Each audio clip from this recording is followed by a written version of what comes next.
guys, and welcome back to Hilltop Farm. I'm Jay, and welcome to another lesson in Wicca. This week it's lesson 26, and it is a Sabbath this time round, and it is the Beltane Sabbath. Beltane is held traditionally in the Northern Hemisphere on the 1st of May and on the 31st of October in the Southern Hemisphere. On with the lesson. The history of Beltane. Beltane, or May Day, has been celebrated by many cultures over many centuries. There is a wide range of legends and lore about ways to become more fertile during this time, and that doesn't just apply to people, but to the land itself. The maypole itself, which is probably the best known symbol of the Sabbath, has a rich history. If you spent any length of time in a pagan community at all, you would know that some celebrations stand out as being favourites. For many of us, Samhain is at the top of that list, but followed very closely by the Spring Beltane Sabbath. This festival of fire and fertility arrives every year on May Day if you're in the Northern Hemisphere, and goes back hundreds of years to early European customs. Most people have seen a Beltane maypole dance, but what are the origins of this custom? The most likely theory, according to historians, is that maypole dancing originated in Germany and was taken to the British Isles by invading forces, where it expanded as part of a fertility ritual held every spring. It's also likely that the dancing as we know it today, with flower garlands and brightly coloured ribbons, is more connected to the 19th century historical revival than to actually ancient customs. It is believed the earliest maypoles were actually living trees rather than being a cut pole, as we know them today. Oxford professor and anthropologist E.O. James discussed the maypole and its connection to Roman traditions in his 1962 article, The Influences of Folklore on the History of Religion. James suggests that trees were stripped of their leaves and limbs and then decorated with garlands of ivy, vines and flowers as part of the Roman spring celebration. This may have been part of the festival of Florilla, which began on April 28th. Other theories include that the trees or poles were wrapped in violets as homage to Attis and Cybele. There's not much documentation about the early years of this celebration, but by the Middle Ages, most villages in Britain had an actual maypole celebration. In rural areas, the maypole was typically erected on the village green, but a few places, including some urban neighbourhoods in London, had a permanent maypole that stayed up all year round.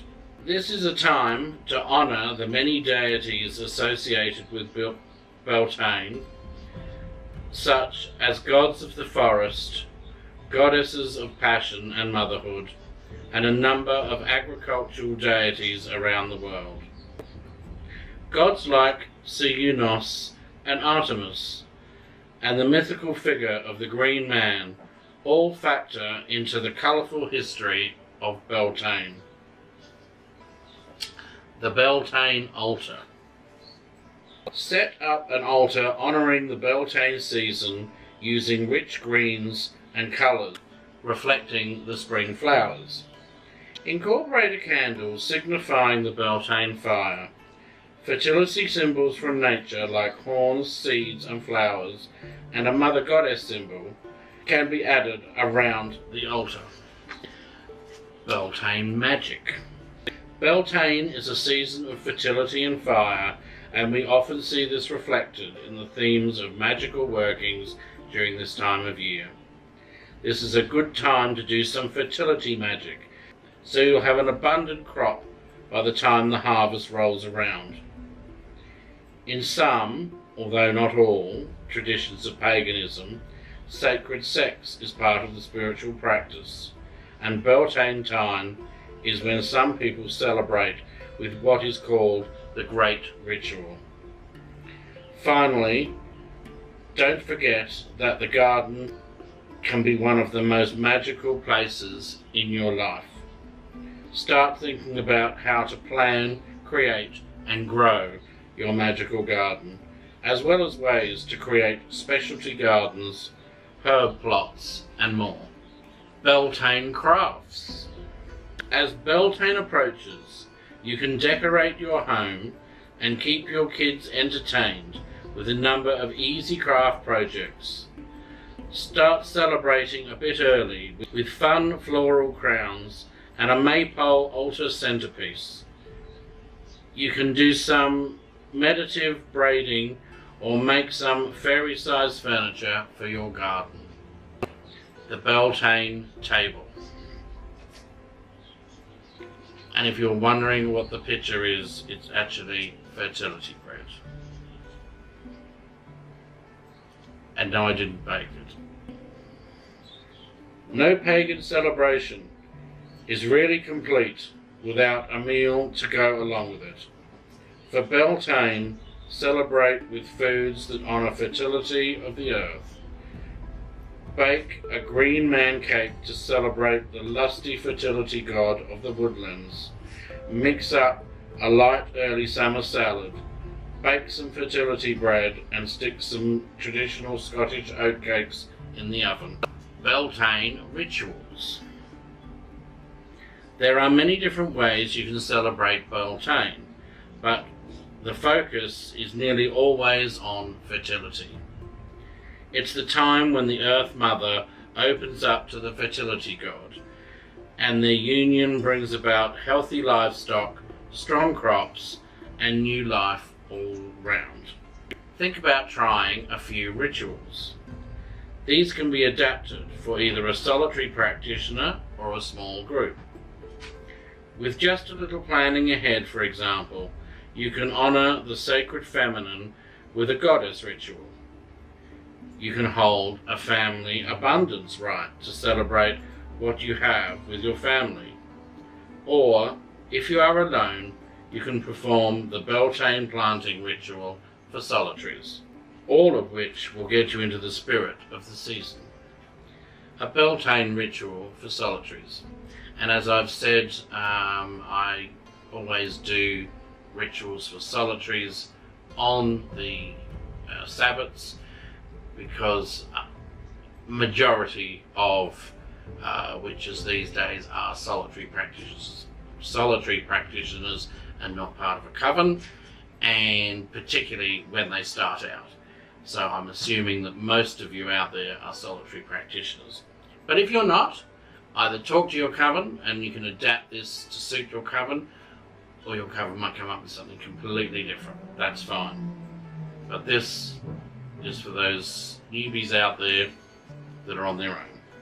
This ritual is designed for the solitary practitioner, but it easily can be adapted for a small group to perform together. It is a simple rite that celebrates the fertility of the planting season, and so it is one that should be performed outside. If you don't have a yard of your own, you can use pots or soil in place of a garden plot. Don't worry if the weather is a bit inclement. Rain shouldn't be a deterrent from gardening. Just be sure you're past the safe planting date for your region, or you could run the risk of losing your plants to frost. Okay, what you will need for your ritual is packets of seeds or seedlings if you've started them already, water, preferably rainwater, pots of dirt if you don't have a garden, gardening tools such as a shovel. There is no need to cast a circle or bubble to perform this ritual, although if you prefer to do so, you certainly can. Plan on taking some time with this rite though, and not rushing through it. Hold your ritual. To begin, you'll prepare the soil for planting. If you've already gotten your garden tilled or mulched, great. You'll have a bit less work. If not, now is the time to do so. Use your shovel or till to loosen the soil as much as possible. As you're turning the earth over and mixing it all up, take time to connect with the elements. Feel the earth soft and moist beneath your feet. Take in the breeze, inhale and exhale calmly as you work. Feel the warmth of the sun on your face and listen to the birds chattering in the trees above you. Connect with nature and with the planet itself. If your tradition includes deities of agriculture or land, now is a good time to call upon them. For instance, if your tradition honours Sonny, a fertility god, you might choose the following. Hail Sonny, god of the forest, master of fertility. Today we honour you by planting the seeds of life. Deep within the womb of the earth, hail Sonny, we ask you bless this garden, watch over it and grant it abundance. We ask that these plants grow strong and fertile under your watchful eye. Hail Sonny, god of the green wood. When you have finished turning the soil and preparing it, it is time to plant the seeds or seedlings if you started them earlier in the spring. While you can do this easily with a shovel, sometimes it's better to get down on your hands and knees and really connect with the soil. If you are not limited by mobility issues, get as close to the ground as you can and use your hands to part the soil as you put the seeds in place. Yes, you'll get dirty, but that's what gardening is about. As you place each seed into the ground, offer a simple blessing such as, may the soil be blessed as the womb of the land, becomes full and fruitful and brings forth the garden anew. Sonny, bless this seed. After you've gotten the seeds in the ground, cover them all up with the loose dirt. Remember, this could take a while if you've got a large garden, so it's okay if you want to do this ritual over the course of a few days. As you're performing all the different actions of the gardening, touching the earth, feeling the plants, remember to focus on the energy and power of the elements. Get dirt under your fingernails. Squash it between your toes, if you don't mind being barefoot outside. Say hello to that worm you just dug up by accident and place him back in the soil. Do you compost? If so, be sure to add the compost to your plantings. Finally, you'll water freshly planted seeds. You can either use a garden hose for this, or you can water by hand with a can. If you have rainwater, use the rainwater to start your garden. As you're watering your seeds or seedlings, call upon the deities of your tradition one last time. Hail Sonny, god of fertility, we honour you by planting these seeds. We ask your blessing upon our fertile soil. We will tend this garden and keep it healthy. Watch over it in your name. We honour you by planting and pay your tribute with this garden. Hail Sonny, master of the land. You may also wish to include a general garden blessing. Once you have completed watering, take a look through your freshly planted garden one last time. Did you miss any spots? Are there any weeds you forgot to pull? Tidy up any loose ends, and then take a moment to savour the knowledge that you have planted something new and wonderful. Feel the sunlight, the breeze, and the soil beneath your feet, and know you have connected more to the divine. Please note, Surneunos is used as an example in this rite. Use the name of the appropriate deity for your tradition. This week's assignment. I want you to continue with your daily meditation and visualization, but over the next week I want you to do it outside. I want you to tend the seeds in your garden or in the pot you planted. Watch as they burst forth from the dark, warm soil and reach up towards the sun, and imagine the day they will bear fruit or flowers. Good luck and happy Beltane. That is our Beltane ritual, our Beltane Sabbat. So that is the end of the lesson.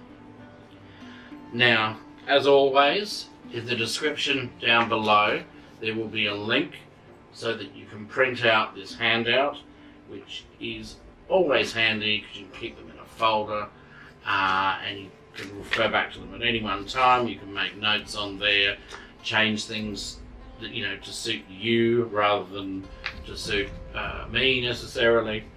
And it's always handy if you're doing a ritual to have it there with you rather than take a laptop or something like that. So anyway, print it out, and as I said, the link is in the description below for that. As an added bonus, and I always give added bonuses as you know, there is another link down in the description below for this handout. Now this comes under our craft section. It's how to make the maypole altar centerpiece. Easy for anyone to do. Even your children could do this if they were perhaps supervised, because it does need a hot glue gun. But other than that, I'm sure your kids would love doing that, and you yourself could do it. And the other one, as usual, comes under the feasting side of it. This one, again, look for the link in the description below. Are the instructions for making a green man cake, which is, I think, quite an attractive centerpiece on the Beltane feast table. But it's all full of lovely things like cinnamon, nutmegs, cloves, vanilla, and that's just the cake itself. The top has got, what have we got? Cream cheese and vanilla and butter and icing sugar and all sorts of wonderful things. So, don't miss out on that. I recommend you make one of those to cover the dessert at your feast. And what a wonderful way to honour the green man, and by making his face the centerpiece on the table. Okay, so that's all I have for this week. I hope you enjoyed this video. If you did, give it a thumbs up. Make sure you hit the subscribe button so that you don't miss out on any other videos. And until next time, it's goodbye from Hilltop Farm. See ya!